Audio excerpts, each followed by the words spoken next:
Hola, ¿qué tal? Buenas noches. Bienvenidos a un nuevo capítulo de Minuto de Confianza. Para hoy, una conversación honesta, en confianza, como siempre, con un gran invitado. Vamos a enfrentarnos a nuestra historia, a la historia de acá, de Temuco, de nuestra ciudad. Y porque es muy importante que nosotros nos reconozcamos, que veamos lo que somos, que enfrentemos el pasado, pero no con la mirada clásica, esa mirada que nos hacía ver la historia como si fuese una línea, una historia escrita en piedra, sino que vamos a tratar de desentrañar algunas verdades incómodas. Vamos a intentar adentrarnos en esto que escribió nuestro invitado, los mitos de la historia de Temuco 1 y 2. Nuestro invitado que se atrevió a horadar la roca y a encontrar algunas respuestas que habitualmente nosotros no encontramos. Muchas gracias, Diego, por estar con nosotros. Diego Versalovich, profesor, investigador, narrador, escritor. ¿Qué es lo que te define más, Diego? Muchas gracias por estar con nosotros. Gracias, Gonzalo. Muy buenas noches a todo el público. Y no sé qué me podría definir en realidad. Como a lo menos tratar de conocer la historia de Temuco es mi pasión y es el trabajo que me ha acompañado los últimos 12, 13 años. Quizás eso. Tratar de contar buenas historias.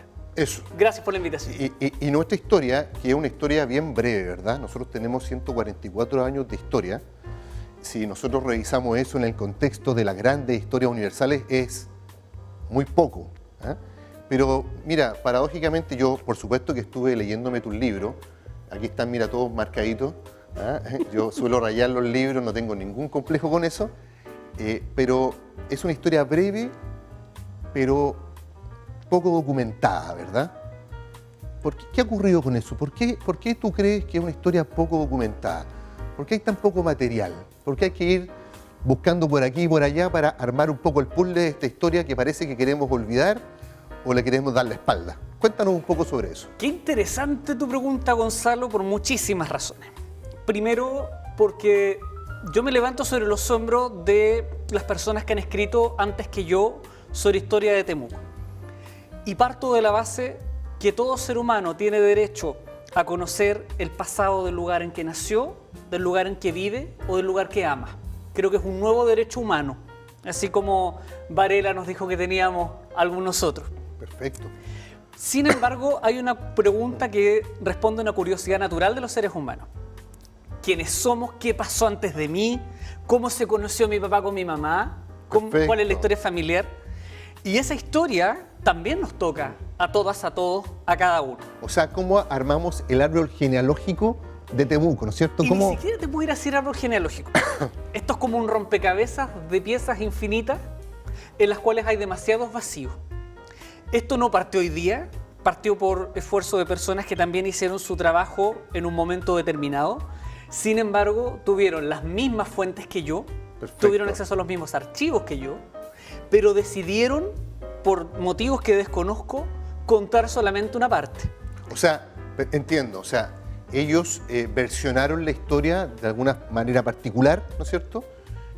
O le dieron un tinte, un tono. Gonzalo, no existe la historia 100% objetiva. Claro. La verdad es un punto al centro. Y ese punto al centro se nutre de nuestros puntos de vista, se nutre de nuestra verdad, de lo que nosotros creemos también que es la verdad. Entonces, en ese punto al centro, siempre va a quedar algo fuera. Pero distinto es cuando tú tienes piezas y decides solamente contar una parte de esas piezas. Por distintos motivos, por la razón que sea. El año 31, cuando Temuco cumplió 50 años, se levantó un álbum guía del cincuentenario de Temuco, que le escribió Óscar Arellano. Y luego tú tienes el año 1969, el trabajo que hizo el profesor Eduardo Pino Zapata, que es el trabajo más reconocido de todos los tiempos. Sin embargo, ambos tuvieron las mismas fuentes en la mesa, pero contaron solamente una parte. Perfecto. Pero también imbuidos de sus propios contextos históricos. Porque hace 100 años atrás o hace 130 años atrás, era muy distinto hablar de los orígenes de nuestra ciudad. Se hablaba de la pacificación de la Araucanía. Hoy Sí, claro. tenemos un consenso tácito a nivel social en el cual ya no hablamos de pacificación, hoy hablamos de ocupación. Hay otros que utilizan el concepto de expoliación de la Araucanía. Exactamente. Sin embargo, cada historia responde a su contexto. En el caso que me ha correspondido investigar, primero parte por esta curiosidad natural, pero también por saber qué nos pasó, cómo llegamos hasta acá. Como leía por ahí recientemente en un texto, la historia es maestra de la vida. Entonces, esa historia es la que nos permite a nosotros decidir, contar ciertas cosas, pero también mirar cómo nosotros vivimos, convivimos, nos relacionamos, pero también cómo se toman ciertas decisiones de la ciudad. Sin Y en duda. ese sentido hay una historia que es como capas de cebolla, en donde mientras tú más vas mirando esas capas de la cebolla, te vas encontrando con un mar de historias, tanto de gente que ya falleció, siempre es más fácil contar historias de gente muerta, Sí, claro. pero también con historias de gente que hoy vive, pero no solamente de los grandes hombres y de las grandes mujeres, entre comillas, no solamente de los que ocuparon posiciones de poder o pertenecen a familias reconocidas, también las historias de gente común y corriente. ¿Tú dirías? Gente, perdón, para Sí. cerrar la idea, gente que a lo mejor no tuvo grandes recursos económicos, sino que también la historia de la secretaria, del conductor de micro, del auxiliar de colegio, de la nana, en fin, todas esas historias de gente común y corriente que también forman parte de la ciudad. Sí, bueno, partiendo de la base que toda vida merece ser contada, digamos. Por ¿ah? supuesto. Yo lo que te quería preguntar respecto precisamente sobre lo que tú estabas comentando es, ¿tú crees que el hito fundacional y todo lo que ha ocurrido en estos 144 años condiciona de alguna forma nuestra manera de relacionarnos, las decisiones políticas que se toman, nuestra manera de conducir la ciudad? En general, lo que es Temuco hoy es una proyección desde ese primer mito fundacional del año 1881. Quiero hacer memoria en esta respuesta de dos personas que fueron para mí centrales en lo que te voy a contar. Primero, del profesor Hernán Curiñir, historiador mapuche, quien es el primer acercamiento que tengo también a aquello, fue mi primer maestro en historia mapuche. Y el segundo, quiero hacer el recuerdo del profesor Edison Contreras, quien falleciera hace un par de años atrás. Perfecto. Y fíjate que es muy distinto ver la historia como ocupación de la Araucanía que verla en el contexto de una guerra. Perfecto. Cuando tú ves la historia de nuestra región en el contexto de una guerra, en el cual existen también dos bandos, hay damnificados de esa guerra, hay desplazados y hay efectos como, por ejemplo, que tenemos gente en el mundo mapuche que se fue a refugiar a las montañas 4 o 5 años y nunca se enteró que la guerra terminó, desde ese punto de vista. Ah, perfecto. El apellido que tiene un mapuche no da cuenta solamente de un segundo o primer apellido, da cuenta de toda una historia ancestral y que eso también se abriga dentro de ese apellido. Entonces tenemos, por ejemplo, historias que aún no se han contado del todo, en donde tenemos gente que tuvo que salir de sus lofts para poder adoptar apellidos que no son de su familia. Ah, perfecto. Y eso también horadó la memoria, eso socavó la memoria de todos esos antiguos. Por un lado tenemos ese tipo de efecto. ¿Qué te quiero decir con esto? De que en ese contexto de guerra fue fundado el fuerte, por necesidades de lo que otros dijeron de seguridad nacional. Acá vino el ministro del Interior, en tanto representante del presidente de la República, Recabarren. Manuel Recabarren Rencoret, a fundar el fuerte de Temuco. En un contexto que yo siempre se lo digo, yo quiero aprovechar la oportunidad de agradecerle a todas esas escuelas o cursos que me han permitido poder acompañarlos a hacer visitas. Y siempre les digo el mismo ejemplo. Si vieron Volver al Futuro, cuando Marty McFly va al pasado, algo así era Temuco, para hacerse una primera aproximación. Sin embargo, tienes que pensar que esto fue en el contexto de una guerra. Gente a la cual la despojaron de sus propiedades, gente a la cual le hicieron firmar documentos sin saber leer y escribir, gente a la cual la despojaron de sus posesiones y tenía que ir a mendigar un plato de comida que era el que se otorgaba en el regimiento. Entonces, tienes que pensar además que mucha gente que vivía en lo que hoy consideramos como el campo tenía que bajar al pueblo a poder trocar mantas, a trocar sus animales para poder tener un plato de comida, para poder sobrevivir. Diego, te hago una pregunta. En ese momento, ¿no es cierto?, cuando llega Recabarren, se funda, ¿no es cierto?, febrero 24 del año 1881, ¿no es cierto? ¿Había intereses diversos en juego? Porque se habló de ampliar la soberanía, se habló en algún minuto de que habían terrenos que estaban desaprovechados, pero ¿habían intereses estatales y privados jugando ahí? Sí, por supuesto. De hecho, por eso, en virtud de tu pregunta, ese evento fundacional, que es nacer en medio de una guerra, marca el carácter de nuestra ciudad y de la región. Somos una región de frontera. En la frontera tú tienes dos opuestos. Y es difícil ser intercultural cuando efectivamente tú has vivido una historia en la cual tus ancestros lo pasaron muy mal. El mapuche siempre ha sido intercultural. Hay un sector de la población en general de la nación chilena a la cual todavía le cuesta esto entender mucho. Entonces, muchas veces cuando hay un clima de desconfianza, cuando hay problemas de relación, cuesta mucho entenderlo y eso se explica en los orígenes de nuestra ciudad. Eso es lo primero. Sí, claro. Entonces, volviendo a tu pregunta, efectivamente esto marca este evento fundacional. Y sí, existen intereses que forman parte de lo que nosotros conocemos como las causas más estructurales del hito cero de esta frontera. Ya el nombre lo dice, insisto, eso te da mucha cuenta de lo que somos. Sin duda, sin duda. Pero tenemos esta disyuntiva en la ley chilena en la cual dice o modernizamos nuestra estructura productiva o tenemos amplios sectores donde parece que hubiera indios malos en tierras buenas. Y parece que hacia allá tenemos que apuntar, en donde tenemos un sector político en general transversal, que precisamente forma parte del mismo sector económico, con un ejército que además es obediente, no deliberante, y que viene acá precisamente a seguir instrucciones del sector más político, digamos. Perfecto. Con un discurso además que viene con esto de la civilización contra la barbarie, con personajes tales como Vicuña Maquena, que en Santiago podría ser el arquitecto del Santiago del siglo XIX, sin embargo aquí a lo menos hay mucho que cuestionarse. Sí, ese era el relato oficial, ¿no? Yo recuerdo, estuve leyendo varios pasajes de tu libro, incluso la opinión de Andrés Bello respecto de la ocupación, que la avalaba, incluso avalaba el uso de las armas. Entonces, ¿y qué papel jugó también los medios de comunicación? ¿Jugaron un rol ahí también? En el relato oficial me refiero. Sí, claro. Mira, el relato oficial es aquel que se puede nutrir de acuerdo a las fuentes que son más masivas.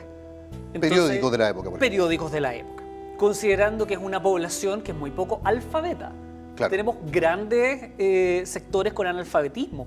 Seguimos contando la historia de la gente que más tuvo, porque debajo de esto tenemos amplios sectores de la población que tenían que sobrevivir a duras penas, y eso no se nos puede olvidar. Perfecto. Entonces, en el discurso de la gente que tomó decisiones en su minuto, la prensa tuvo muchísimo que decir, y esas voces fueron las que en cierto modo empujaron a la expansión hacia esta tierra por los motivos que tú decías muy bien al inicio. Lo que sí yo digo, esto no es un discurso que me haya ocurrido a mí, no es un relato que a mí se me haya ocurrido. Para mí, uno de los principales autores que yo siempre recomiendo es el profesor Jorge Pinto, uno de mis maestros, al cual yo le tengo una profunda admiración, y creo que a Chile entero, a todos los sectores, le haría muy bien leer los libros del profesor Jorge Pinto, La formación del Estado y la Nación y el pueblo mapuche, 5 siglos en la frontera, en fin, la bibliografía del profesor en un lenguaje que es más cercano nos permite entender mucho mejor todo esto. Tú también citas harto a José Bengoa. Sí. ¿Qué influencia tuvo también en esta obra? Me parece, en el momento en que escribí los mitos de la historia de Temuco, que dicho sea de paso yo te contaba fuera de cámara, los mitos de la historia de Temuco es mi tesis de pregrado. Una tesis de pregrado que yo hice sin ningún apoyo, en general tanto de mi guía como apoyo financiero. Perfecto. Este es un trabajo que ha sido a pulso y esto ha sido, me siento orgulloso de poder decirlo, con cargo a mis recursos propios. Perfecto. Es decir, si yo hubiera tenido quizás más apoyo económico o hubiera tenido los recursos para poder subsistir en Santiago un tiempo, quizás sería mucho más robusto. Es lo que pude hacer. Sí, te entiendo. Pero dentro de eso, la verdad que la voz del profesor Bengoa, en el tiempo que escribí esto, para mí no deja de perder vigencia. Creo que también hace una muy buena síntesis para quien se quiera aproximar. Por supuesto, hay historiadores mapuche que hoy, el país de hoy, creo que tienen mucho más que decir. Sin embargo, el profesor Bengoa es una muy buena síntesis que nos permite, a lo mejor a quienes no somos tan cercanos a primeras luces a la historiografía mapuche, acercarnos a este mundo en donde hay muchísimo, muchísimo que aprender. Sí, ¿cómo juegan? Nosotros tuvimos una historia de ocupación que difiere un poco de la historia argentina, a pesar de que somos países tan próximos. En Argentina quizá hubo una suerte de exterminio, ¿verdad? De alguna forma, ¿no? Sí. No sé si el término es el correcto, pero va un poco por ahí. En Chile fue diferente, porque además tuvimos una inmigración masiva. Llegaron muchos extranjeros, ¿no es cierto? Como 8.000 en un inicio, ¿no? A la gente a la cual se le adjudicó tierra, por las razones políticas que haya tomado la autoridad de la época. Qué sé yo, pero de alguna forma se produjo una interrelación entre el mapuche, entre el chileno, digamos, entre estos inmigrantes. ¿Qué resultó de eso? ¿Un hombre nuevo? Digamos, una cultura diferente? ¿Cómo evalúas tú ese juego, digamos, de tantas personas ahí conviviendo en un lugar nuevo, ¿verdad? Construyendo una comunidad, ¿ah? Interrelacionándose? ¿Cuáles fueron los efectos, las consecuencias de eso? Qué interesante, además, tu pregunta. Yo me gustaría poder responderte dos cosas al respecto. Primero, que creo que quien sintetiza muy bien gran parte de lo que tú decías, de cómo lo que pasó después, está en la carta de navegación del intendente Buenchumilla en 2014. Perfecto. Creo que esa carta de navegación es una pequeña introducción a todos estos temas que me parece muy interesante volver a visitarla. Porque finalmente tenemos personas a las cuales el Estado le dijo, venga a vivir aquí. Sí, claro. Yo le paso tierra, le financio hasta el último clavo, pero finalmente no es su responsabilidad. Es responsabilidad de otros, con tierras que no eran suyas. Entonces, además, esto se vincula con lo que dice la Comisión para la Paz y el Entendimiento, en cuyo contexto, además, también me parece que hay un vínculo súper interesante respecto de esto. Para entrar a tu pregunta, en Chile, el profesor Pinto lo dice muy bien, se quiso buscar una especie de hombre nuevo, entre comillas. Perfecto. Una síntesis entre el colono, el mapuche y el chileno. Perfecto. Cuestión que por distintas cosas no resultó. Sin embargo, en función de esta conformación de la identidad regional, sin embargo, en la historia argentina, yo recomiendo dos cosas. Primero, los mitos de la historia argentina, de hecho de ahí está prestado el nombre de la serie. Perfecto. Así como también lo hizo Felipe Portales con los mitos de la democracia chilena. Perfecto. Y en los mitos de la historia argentina, yo tomo el estilo narrativo, Ya. que es un estilo más cercano, por ejemplo. Perfecto. Pero Felipe Piña, este autor, fue el autor, además, o el que impulsó la creación de la serie de televisión que se llama Algo habrán hecho por la historia argentina. Perfecto. ¿Y por qué lo cito? Porque creo que para los que son más visuales, los que son más gráficos, yo les recomiendo los mitos de la historia argentina. Buenísimo. Van a poder ver mucho mejor lo que yo les voy a contar. ¿Eso dónde lo podemos ver? En YouTube. Ah, perfecto. Es de libre acceso. Extraordinario. Pero además, ahí se cuenta muy bien lo que tú decías. Hay una gran diferencia entre crear esta especie de síntesis de la comunidad que no resultó y el exterminio. La conquista del desierto tuvo otros ribetes y eso también surte efectos hasta el día de hoy. Y en lo particular yo quiero valorar algo que tuve la oportunidad de ver alguna vez en Argentina, de que cuando tú entras a salas que te hablan de los pueblos originarios, te dicen que no es una historia cerrada y que todavía hay muchas demandas por resolver. Acá en Chile parece que todavía fueran piezas de museo ancladas en un pasado, porque parece que llegó la independencia y eran todos los mapuches buenos. Llegó la ocupación y después nos olvidamos. Y eso también forma parte de una deuda que es más bien simbólica, pero en las narrativas también se da, en donde una parte de la población también tiene que volver a encantarse con esto. Sí. Ahora, ¿cuál crees tú, más allá de la... Me voy a salir un poco de los libros, ¿eh? Pero más allá de los hechos concretos y objetivos que tú narras aquí, históricos, ¿qué caracteriza al mapuche de hoy? Porque yo, lo conversaba con José Montalva en un capítulo anterior y con el gobernador, con René Zafirio. Sin duda que también, a pesar de que la historia es corta, pero hay una progresión, la sociedad no es un ente inmóvil, digamos, está permanentemente en movimiento, ¿ah? Y probablemente el mapuche de hoy es otra persona. Por cierto, todos somos distintos. ¿Cómo tú crees que... ¿Cuál es la conciencia del mapuche de hoy, de esta historia, de la realidad actual? ¿Cuáles son los desafíos y los anhelos del mapuche de hoy, año 2025? ¿Sabes qué, Gonzalo? No quiero hablar por otros. Perfecto. Si bien yo soy buenumilla, Perfecto. a mí me falta muchísimo por encantarme con mi identidad mapuche. Es algo que vivo, Perfecto. por cosas que quizás escapan a esta conversación.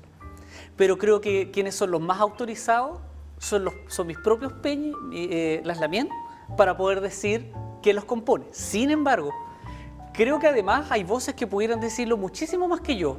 Yo creo que, por ejemplo, la profesora Stephanie Pacheco lo que está haciendo con la revitalización del periodismo también en esa clave y lo que está haciendo en esta área me parece central a la hora de poder contarlo. Perfecto. Por ejemplo, lo que hace la doctora Jessica González con las investigaciones y también abriendo estos caminos me parece muy interesante. Lo que hace, por ejemplo, Fernando Pairicán, Sergio Cayuqueo y otros, el mismo Pedro Cayuqueo con las crónicas, Sí, perfecto. me parece que pudiera dar mucha mejor cuenta de lo que yo pudiera hacer. Perfecto. Y también en ese marco, solo decir que más allá de lo que yo pudiera decir, hay algunas cosas que me gustaría relevar.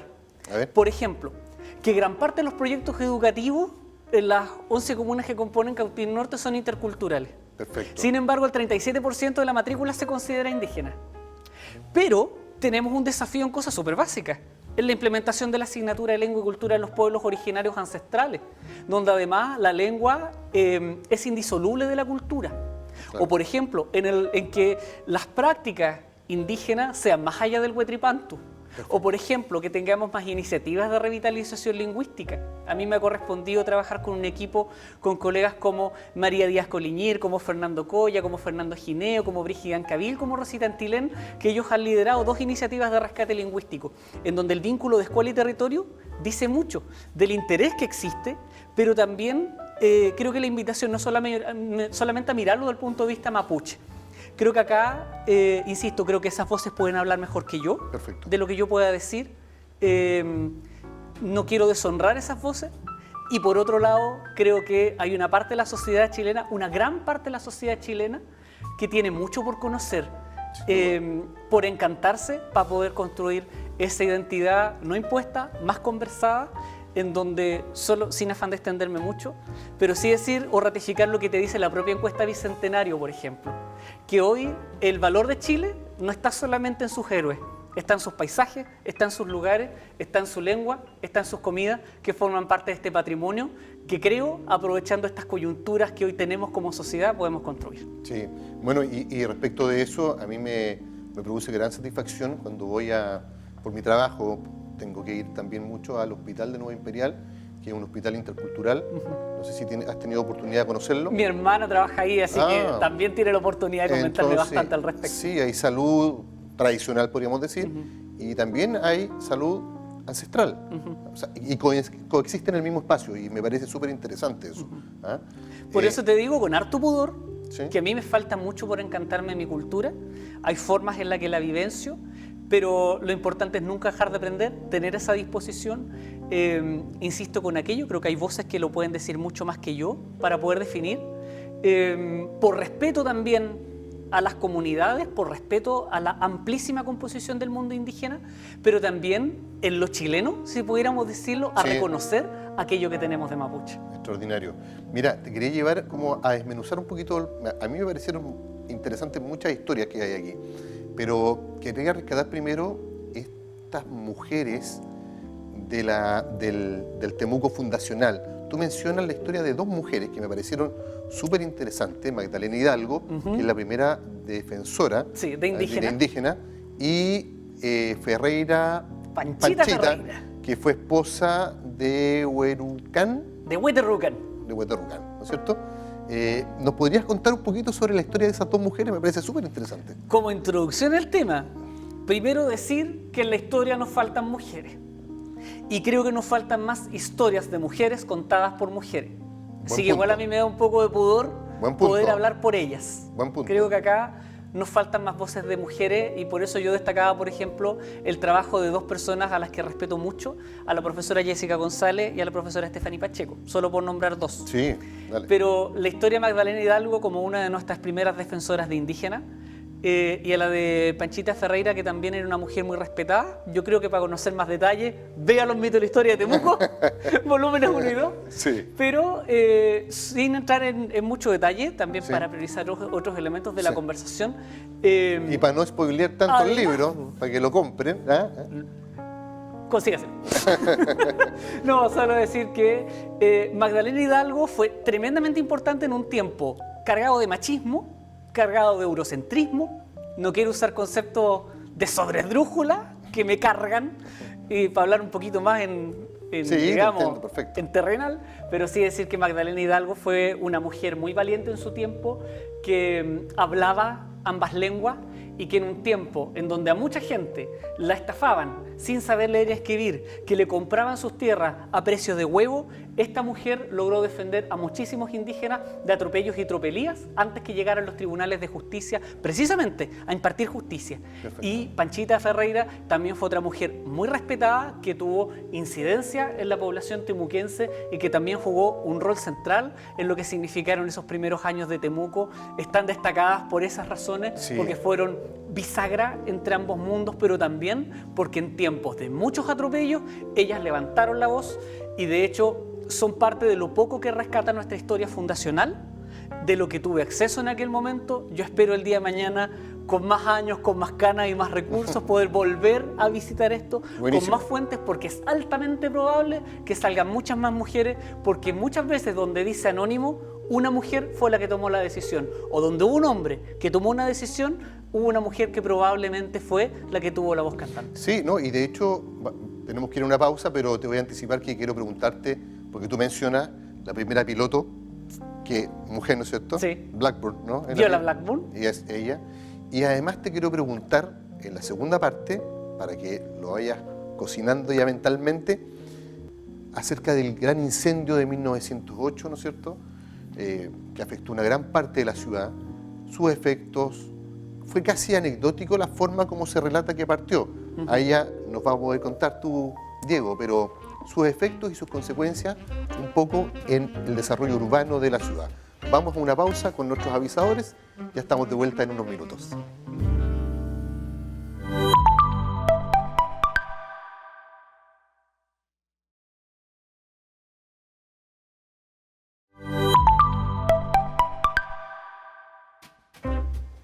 Estamos de regreso con el Minuto de Confianza. Estamos conversando con Diego Versalovich, historiador, narrador, escritor, profesor de historia. Y yo te dejé planteado, Diego, una pregunta que dice relación con, bueno, con este incendio del año 1908 que arrasó, entiendo, un tercio aproximadamente de la ciudad, ¿o no? Y cómo eso condicionó, si es que lo condicionó, tú eres el experto, la urbanidad de la ciudad, la planificación urbana, la calidad de las construcciones. ¿Qué efecto tuvo ese incendio que se produjo como ahí en Prat con Mont, por ahí, ¿o no? Oye, primero, gracias a la gente por quedarse en el programa. Yo espero no aburrirla. Y lo segundo, No, por favor. no sé si tantos títulos. Falta que diga detecta nada, construye pozo. Pero dicho eso, ¿sabes qué? Y quiero partir por otra cosa, a propósito del incendio. Neruda, si ustedes son más busquillas, en YouTube hay unos archivos escondidos por ahí en internet, Extraordinario, a pero ver. si buscan A ver. Historia y Geografía de Pablo Neruda, dicho por él mismo, A él ver. recuerda que cuando pequeño hubo un incendio cuando él era muy chiquitito. ¿Y cuándo, qué año llegó Neruda a Temuco? Chuta, estamos hablando que tenía 6 meses. Ah, perfecto. Entonces él dice, yo tenía... Esto tiene que haber sido el año 1908, 9, por ahí. Yo era muy chico. O sea, hace un recuerdo, digamos. Sí, claro. Y de hecho, a ver, estamos... Feria Pinto. Está la Perfecto. estación al frente. Sí, claro. Está esa placita del Cultrum. Sí, perfecto. Está el supermercado al frente, Sí. para no dar marca. Sí, todo está bien, está perfecto. Ya. Toda esa cuadra, donde está la ferretería, donde está el supermercado, donde está Perfecto. la casa de Neruda, ¿Bien? toda esa cuadra era de la familia Reyes. ¿Ya? Y en esa cuadra, bueno, vivían todos mezclados. La verdad que ellos se saben mejor la historia familiar que yo. Ya. Es un poquito enredosa, así que ni yo me la sé. ¿Ya? Hay otros que la pueden contar mejor. Pero Neruda se acuerda de ese incendio. Era muy chiquitito, pero se acuerda. Perfecto. ¿Y por qué hago esta introducción? Porque el incendio de 1908 parte en esto que tú llamas la historia oficial. Yo más bien creo que es como la repetición de una versión Claro. que la toma el Mercurio, y cuando la toma el Mercurio, todo el resto dice, esto tiene que ser cierto. Claro. Parte en Prat con Mont, a una empleada doméstica se le cae una sartén con grasa derretida en una estufa de leña, prendió la casa, prendió toda la cuadra, viento puelche, se quema un tercio de la ciudad, 23 cuadras desde Prat con Montt hasta el Hotel Legua, donde está la familia de Pablo Neruda. Perfecto. En ese entonces Neftalí Reyes, mucho antes que fuera el Jote, mucho antes que conociera a la Guillermina, mucho antes que fuera Pablo Neruda. Veámoslo como un niño más. Perfecto. ¿Cómo condicionar la planificación urbana? Porque ahí se funda, que me perdonen todos los sectores, el mejor de todos los sectores. Ahí hay un plano de lo que se quemó. Justamente. Es un plano antiguo, lo estamos viendo en pantalla. Justamente. Que me perdone el resto de los sectores, pero Pueblo Nuevo nace de ahí se crea el Pueblo Nuevo. Ah, perfecto. Por eso Después se del llama así, incendio. justamente. Ah, qué Entonces bien, este interesante. incendio que parte en Prat con Montt, con esta al lado de la proveedora del hogar, esta sartén con grasa derretida supuestamente, ¿Ya? viento puelche lo toma y llega hasta la feria. Y de hecho, si tú te fijas, frente a esa diagonal está la cuadra. Justo en la cuadra que está arriba es la Sí. cuadra que componen Lautaro, Pinto, Rodríguez, etcétera. ¿Te fijas? Perfecto. Ahí está esa cuadra, hasta ahí llega el incendio, que es el que hace como cortafuego. Perfecto. Esto casi llegando a la estación ya. Por eso te digo, eso al frente de la estación. Sí, claro. ¿no? Entonces, ese incendio condiciona primero que se radique mucha gente en este sector que es el Pueblo Nuevo. Claro. Por eso se llama Pueblo Nuevo. O sea, esta población que estaba ahí, que vio destruidas sus casas, se tuvo que trasladar a Pueblo Nuevo, ¿no? Pero no toda. Perfecto. ¿Por qué te digo? A ver. Por eso, ya pasamos a los mitos 2. ¿Ya? Los mitos 1, Sí. para que sepa la gente, esto casi está escrito como serie, pero termina en el incendio. Sí. Y termina con lo que sería, yo nunca he podido dar con el nombre, pero lo que sería como el secretario regional del Colegio de Profesores, que tomó nota. Perfecto. De ahí viene la importancia de escribir las cosas que pasan, Claro. tanto a la gente en su casa como a quien se dedica al oficio. Sí. Lo escribe, narra todo, y esa versión la toma la discusión de Chillán y lo toma el Mercurio. Perfecto. Y lo toma la revista Zigzag de enero de 1908, muestra las fotos, son fotos terribles. O sea, imagínense lo que significa un incendio de esas proporciones. Ahora, el punto es que los mitos 2 abre con otra cosa. ¿Fue ese el origen del incendio? Yo estaba por cerrar el libro, la edición del libro. O sea, tú dices, esta persona cocinando, que se le derrama el sartén con grasa sobre el piso de la cocina. ¿Fue tan así? Con esa pregunta abre los mitos 2. ¿Qué pasó primero, si es que esas fueron las causas? Y segundo, ¿qué pasó con la plata que se recolectó? Perfecto. Y por eso te digo que siempre es más fácil hablar de gente muerta que de gente viva. ¿Hubo plata para la Sí, reconstrucción? claro. Primero, porque los 3.500 damnificados no recibieron toda la ayuda. Hubo acá 32 familias que se quedaron con la mitad de los recursos que se recaudaron en apoyo a los damnificados, sin ningún tipo de contabilidad. Perfecto. El resto de los fondos no se sabe qué pasó. Tuvimos leyes que se aprobaron por el gobierno de la época, pero que se demoraron demasiado en implementar. Ah, Esto no es que se me haya ocurrido a mí. Yo no quiero contar no. la historia secreta de Temuco, como diría otro escritor de la plaza. Sí, claro. No.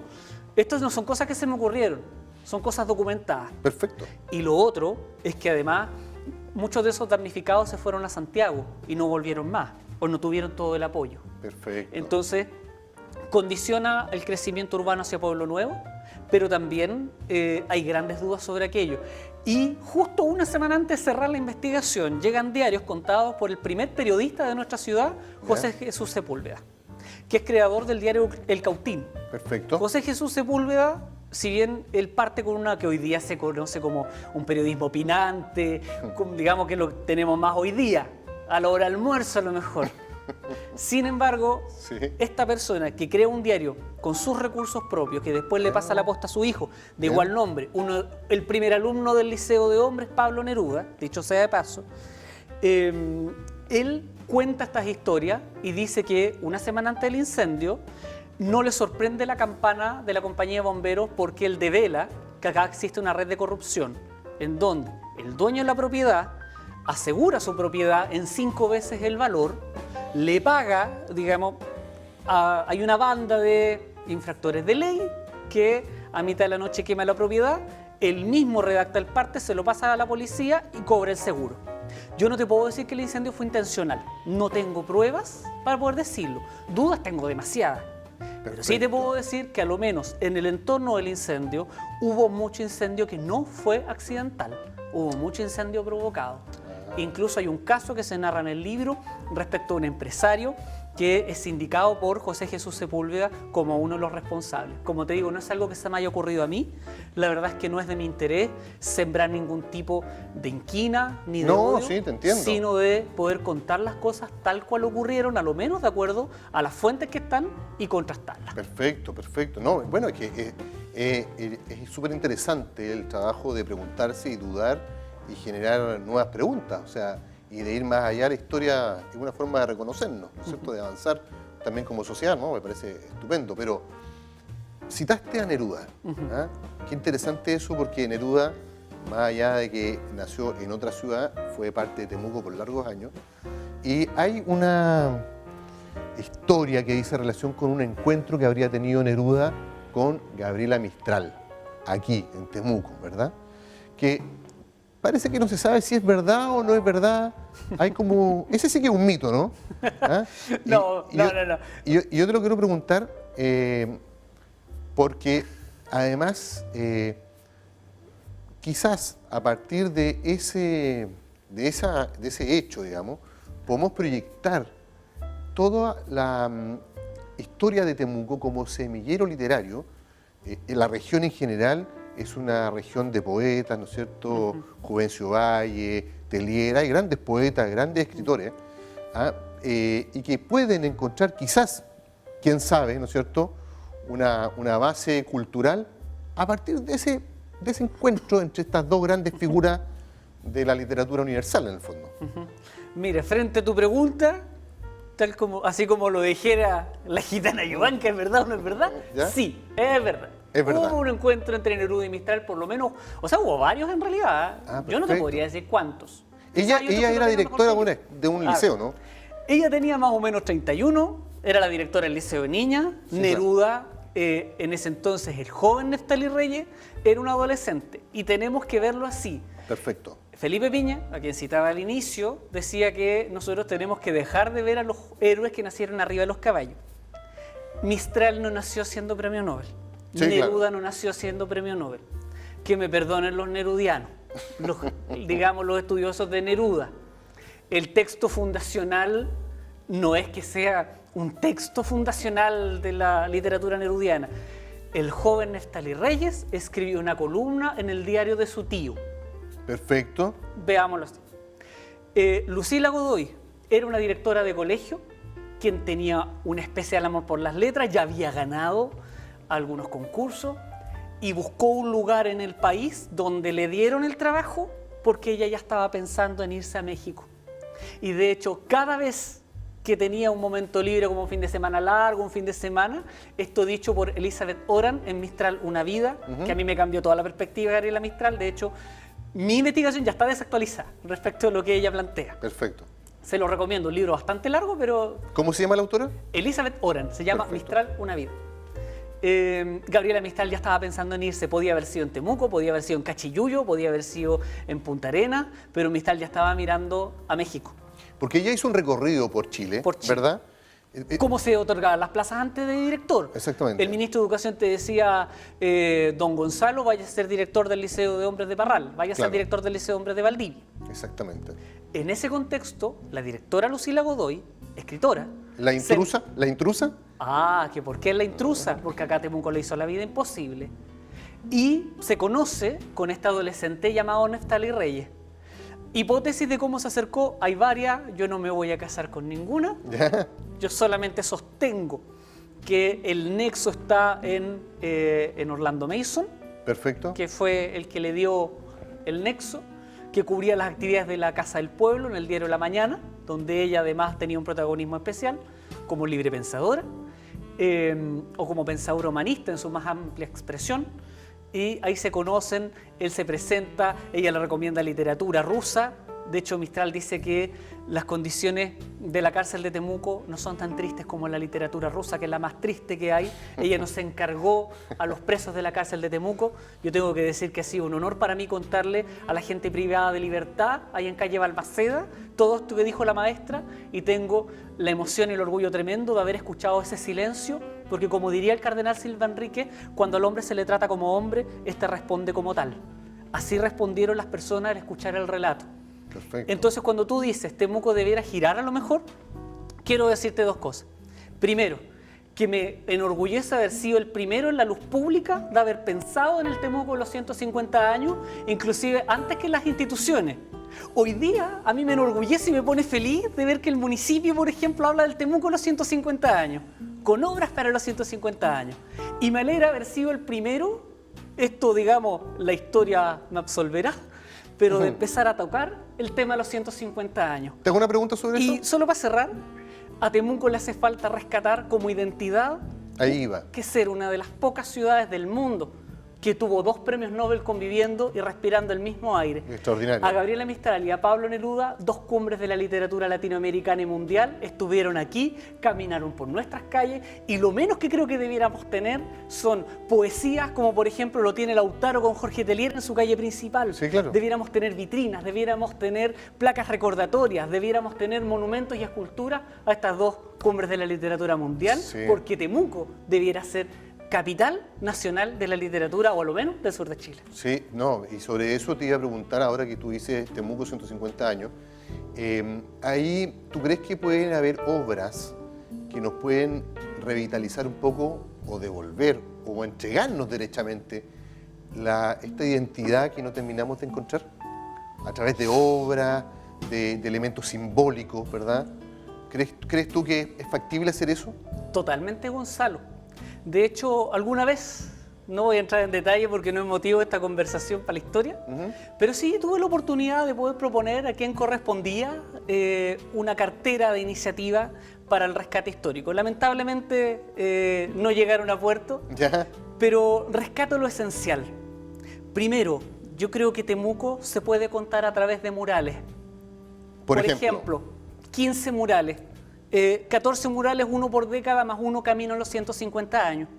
Por ejemplo, así como hoy en este momento se están rescatando los letreros de calle con códigos QR, Sí. creo que más allá de lo que pudiéramos contar a partir de la inteligencia artificial, podemos tener testimonios de temuquenses de carne y hueso contándonos pasajes de la historia. Por ejemplo, tenemos 3 plazas en el centro. Sí.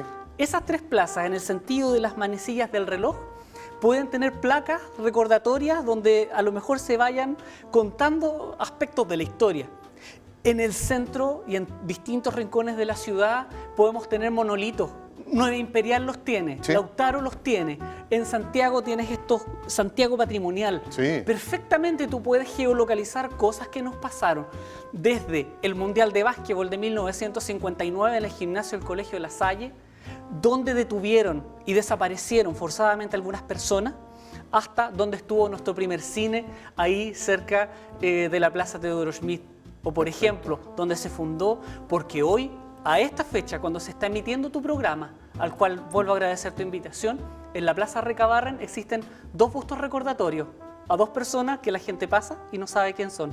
Hasta en eso necesitamos ponernos al día, con los temuquenses del ayer, pero también con los temuquenses del hoy. Por ejemplo, Marcelo Sala, Carlos Neberger, Rufino Bernedo, se merecen una escultura, grandes deportistas. que son nuestros temuquenses más importantes. Sí. Viola Blackburn, Celia Leighton, Alfredo Castillo, Robles Acuña, se merecen una escultura, así como también se la merecen los oficios.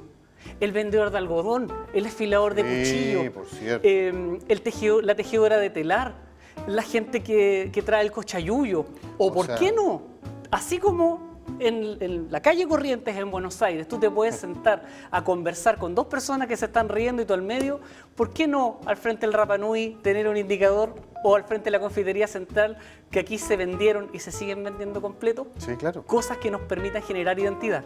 Pero para generar identidad, primero necesitamos un relato. Y para construir ese relato común, necesitamos una historia más o menos de base que te permita generar todo esto que te estoy contando. ¿Y qué pasa? Bueno, yo siempre he pensado generar algún tipo de escultura que nos sirva como ícono urbano, que nos dé identidad nacional incluso, ¿ah? Creo que eso es súper posible, digamos, y encontrar un lugar también emblemático para eso. Pero ¿qué pasa con la memoria arquitectónica?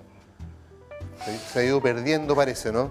Hay una parte de la respuesta que me gustaría complementar. A ver. Sabes que cuando tú hablas de obras no necesariamente hablas de escultura.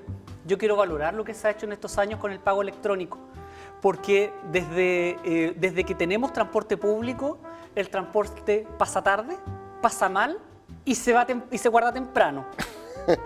No importa cuando escuchen esto, pero el transporte en general ha sido un tema.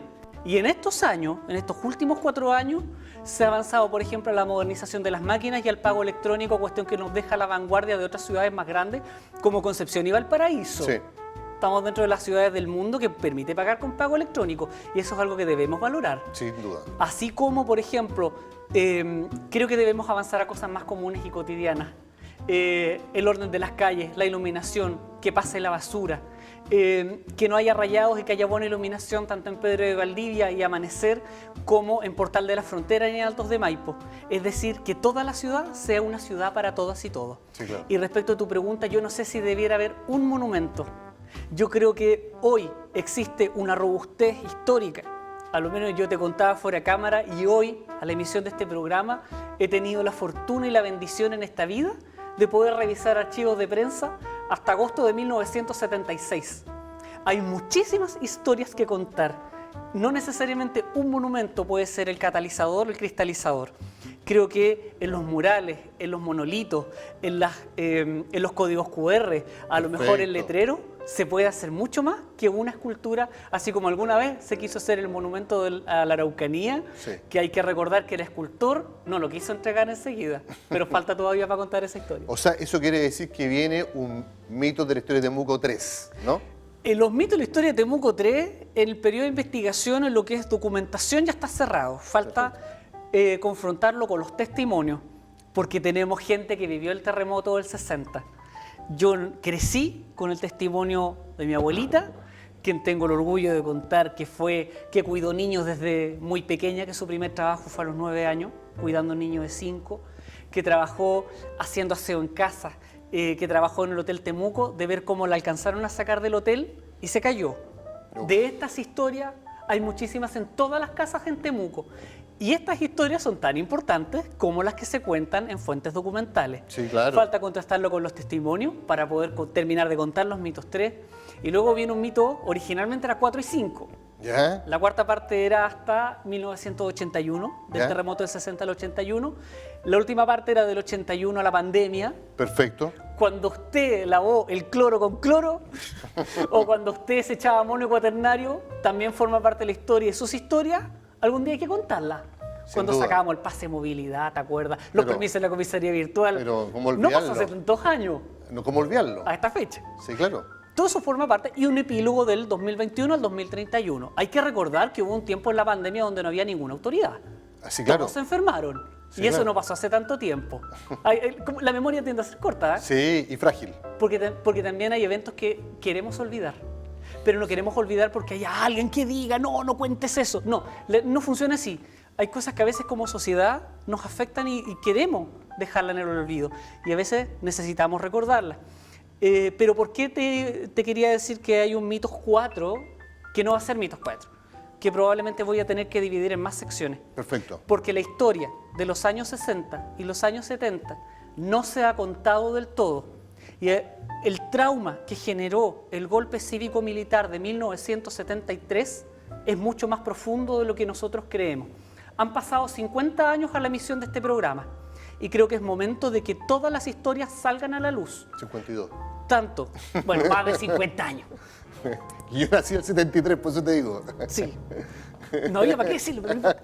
No, ya lo mismo. Pero han pasado más de 50 años. Han pasado más de 50 años, sí, claro. Y así como están las historias de la gente que desaparecieron, como el doctor Hernán Enríquez Aravena, que bordeaba los 35 años, están las historias de aquellos que donaron las argollas de matrimonio para la reconstrucción nacional y aquellos que se suscribieron al periódico de la época para la Operación Verdad.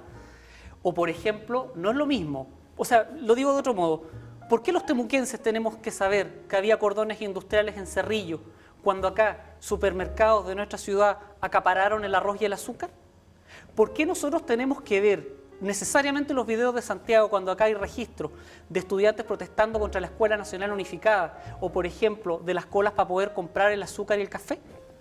Todas esas cosas no se han contado del todo y creo que es un buen momento para poder contarlas porque a más de 50 años creo que es un buen momento y creo que le hace bien a Chile, creo que le hace bien a la sociedad con la perspectiva del tiempo, Sí. poder contar todas esas historias. Sí, sí, sí. Y siempre es bueno ir desclasificando cositas. Y por eso ¿no? voy a dividir, ya es decisión tomada, yo voy a dividir los mitos 4 en 2 secciones. Creo que las historias antes del golpe y las después del golpe creo que se merecen un libro aparte. Sí. Y creo que para resguardar el relato hasta 1981, porque así como Temuco vivió otra realidad, también a partir de la influencia que tuvo la ley de control de armas aprobada por Salvador Allende, inmediatamente los hechos que ocurrieron de manera posterior, también los actores de la época, creo que también como esta ciudad fue plaza de muchos artistas. Yo Sí, solo claro. te quiero decir 2 frases que van a ser polémicas. Primero, el apagón cultural yo lo pongo en duda, porque acá nosotros tuvimos, por ejemplo, en el año 1974, un festival de rock. O por ejemplo, de que aquí pasaron los más grandes artistas. Hasta el momento el artista que me falta porque pise suelo temuquense es Julio Iglesias. Pero en su mejor momento, el año 81, acá estuvo el Puma Rodríguez, organizado por la Secretaría de la Juventud, del cual un integrante de este Consejo Municipal actual fue secretario de la Juventud y ayudó a organizar ese evento. O sea, ¿cuáles Tuve son- la oportunidad de hablar con mi ex jefe. ¿Cuáles son los artistas más connotados que han pasado por la ciudad? Chuta, desde el Puma Rodríguez, Salvatore Adamo, Perfecto. Leonardo Fabio, Camilo Sesto, así como también estuvo Daddy Yankee, para los que somos Sí, más claro, treintañeros. sí, claro. Y estuvo más barato en el Olímpico de la UFRO. Entonces, por eso te digo, artistas hemos tenido de todo. Sí. Y por eso es que hoy, y vuelvo a tus primeras preguntas, la historia de Temuco tiene demasiada niebla. Yo no he hecho nada extraordinario.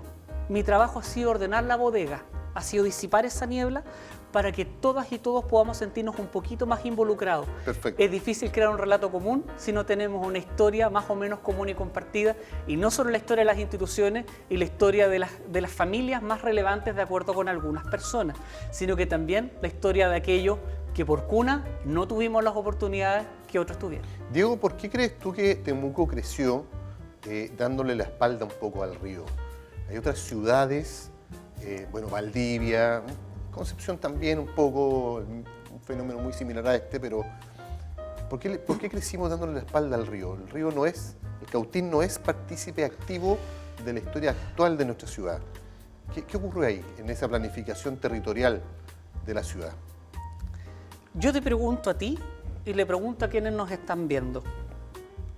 ¿Tú le darías el corazón a un río que se llevó cadáveres humanos, de animales y puentes? ¿Tú le darías la mirada a un río que se llevó las casas de la gente más pobre de esta ciudad, Amanecer, Pichicautín? ¿Tú le darías el rostro a un río que en las crecidas se llevó una parte importante de la ciudad? Cuéntanos un poco cuándo ocurrieron esos eventos que nos estás narrando, que nos estás mencionando. Tuvimos 2 grandes inundaciones, el año 22 y el año 47, si la memoria no me falla. Hay algo que yo hace poquitos años caí en cuenta y se lo escuché a Federico Sánchez, al del City Tour, Sí, perfecto. mi ídolo. Tuve la oportunidad de conocerlo una vez, me lo topé en Santiago. Y Federico Sánchez decía que las ciudades le dan espalda al río porque el río algo así era como medio traicionero. Porque tú no sabías cuándo iba a crecer. Hoy día nosotros conocemos un Cautín que tiene un caudal bajo, Claro, pero el Cautín era tremendo, o sea, del porte que tiene el puente ferroviario. claro. Entonces, Y bastante más caudaloso. al Cautín nosotros lo cruzábamos en un cajón, Claro.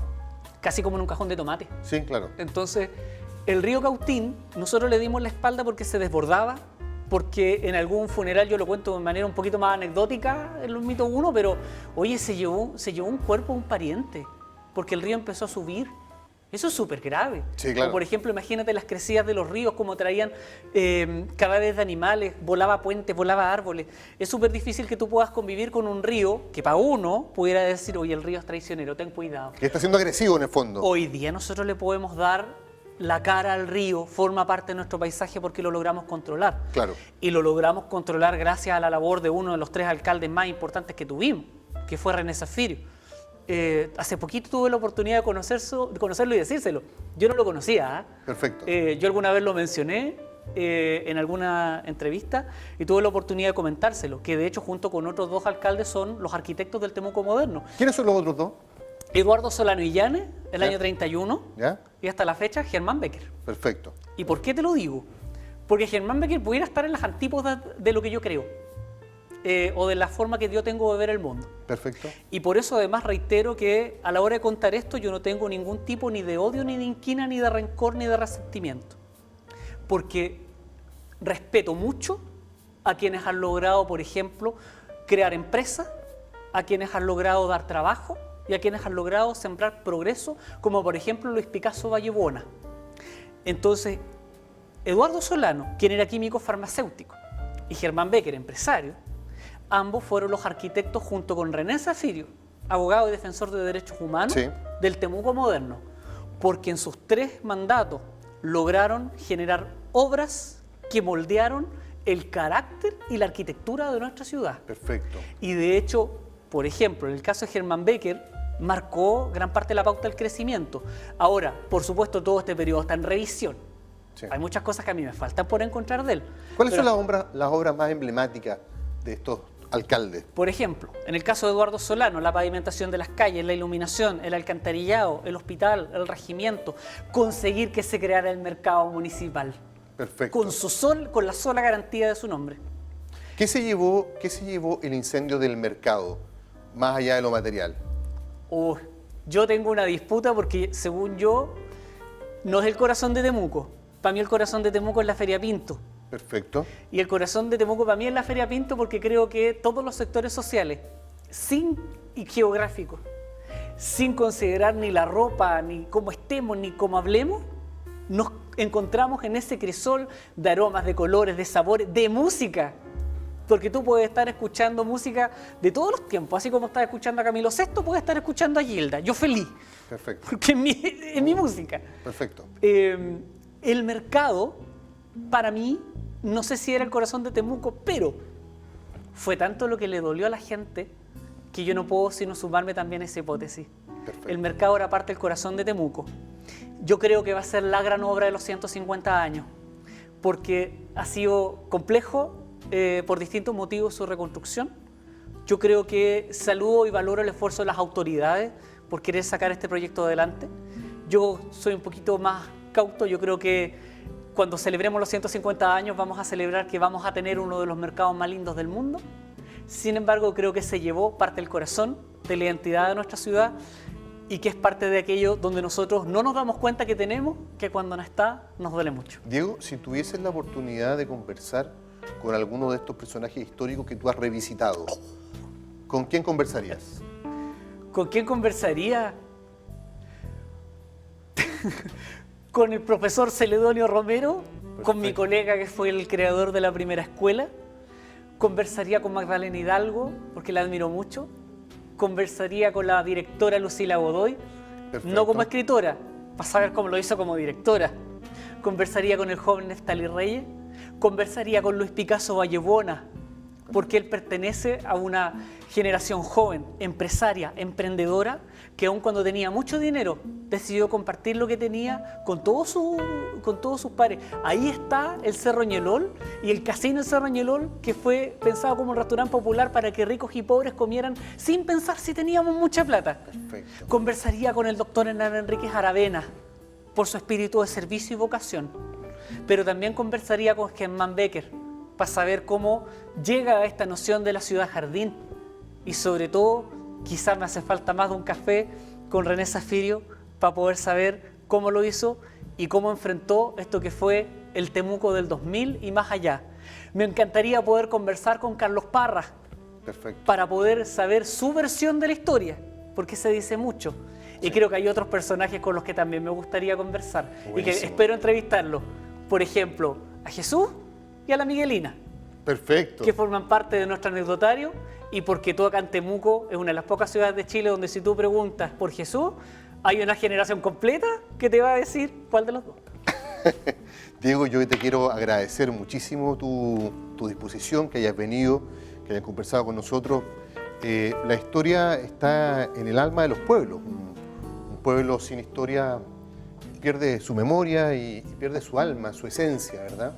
Qué importante es revisitar, conocernos, saber quiénes somos, para un poco guiar hacia dónde vamos, ¿eh? Entonces yo te quiero agradecer, ha sido un momento muy entretenido, muy interesante, que se ha ido volando el tiempo. Y mira, yo también soy escritor te traje un libro que también tiene algo de historia sobre mis antepasados.